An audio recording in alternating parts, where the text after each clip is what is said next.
Hi, I'm at the Roundtable talking about the board's effectiveness at a FICCI event and sponsored by Deloitte and Touche. And the topic of today was, are boards effective, the boards of publicly traded companies or even private companies? And there's a lot of interesting data that I'd like to share with you, which I think would be important if you plan to become a board of director one day, or if you already know some people that you might be able to advise who are on the board of directors. I met a lot of interesting people today as well, including secretaries from important departments of the government, CEOs from Mahindra, etc. And this is the report by Deloitte that I'm going to quote. And then I'm also going to share some statistics on the startup world that I'm looking at, because some of these startups are going to graduate to become publicly traded companies or large private companies. One of the important topics of today was diversity on boards, and if it's important for diversity to be there for the company to do well than it is already. So the Companies Act, which was approved in August 2013, says that public company boards should have at least one woman director. It also gave some numbers that the number of women on boards has increased by 5%, actually, or 4.7% to be specific, from 7.7% 2 years back to now 12.4%. And the global average is 15%. So India is slightly below the global average at 12. Which India is at 12.4%, and the global average is 15%. And if you look at women heading the chairs at the board, like chairpersons, that's gone up that's 3.2% in 2016 and up by only 0.5% from 2014. So India does have a lot of catching up to do when it comes to gender diversity on boards.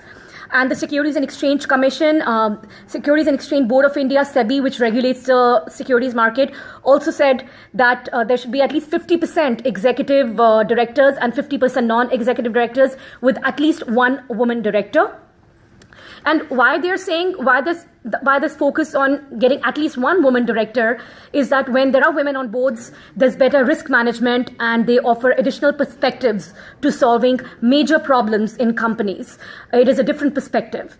So the top three industries which have the most board members, the most diverse boards are the technology, media, and telecommunication.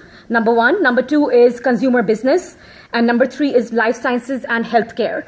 And in India, in public companies, there are right now 140 women on boards and 6.6% CEOs that are women. So I'm referring to the Deloitte report.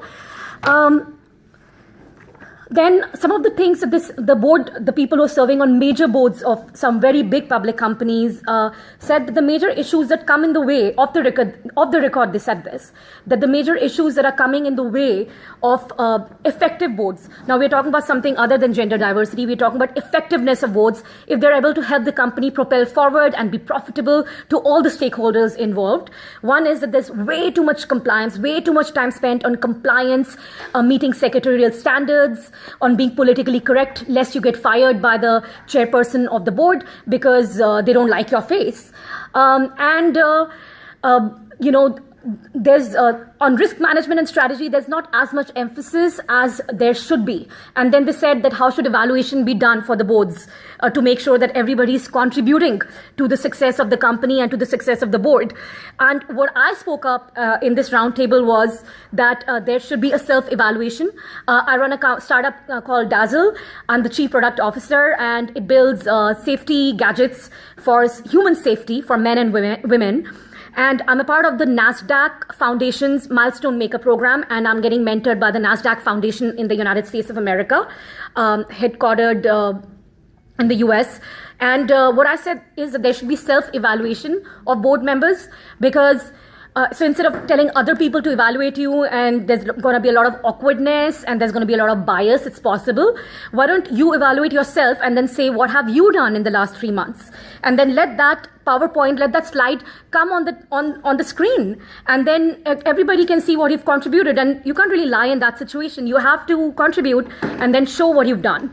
And then talking about some specifics from the startup world, what I've seen is that it's not at all gender diverse.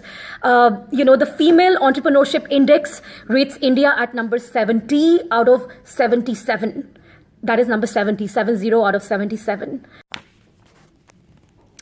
So I was sharing about the Female Entrepreneurship Index, but then I also read First Round Capital, which is one of the leading venture capitalists in the United States of America, said that companies that have at least one female founder or more have an ROI of, which is have a return on investment, which is 63% higher than companies that only have male founders. So there's a very strong reason for there to be gender diversity in founders, in CEOs, and in boards.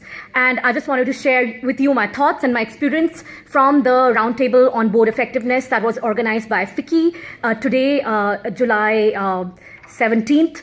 And I hope you enjoyed this. If you have any questions, comment. Thank you. This is Aditi Chadha signing off.